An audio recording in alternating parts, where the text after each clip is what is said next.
But if you're following along in our yearly Bible reading plan, it's not an April Fool's joke, but we are in Deuteronomy 28 and 29. And I don't know how many times I talk to people. It's very easy to want to see and look at the blessings for obedience in Deuteronomy 28 and say, oh, yes, I want that. If I honor God, I will be blessed.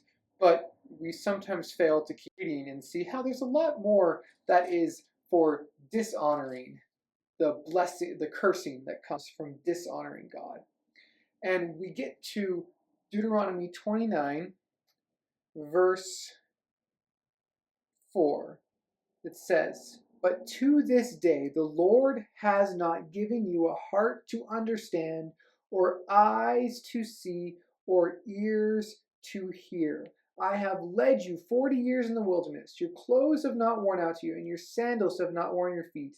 You have not eaten bread, and you have not drunk wine or strong drink, that you may know I am the Lord your God."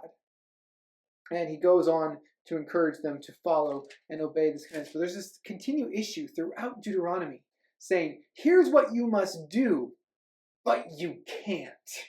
Here's all the things God has done for you. So in light of that, respond.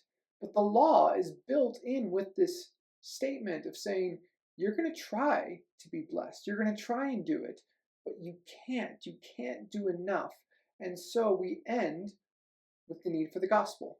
We end with the law is supposed to be, as Galatians tells us, the tutor that leads us to Christ, because we see it's not about doing enough good things to be blessed. It's about trusting in the Blessed One, who then forgives us. And in light of that, we seek to honor him, irregardless of the outcome.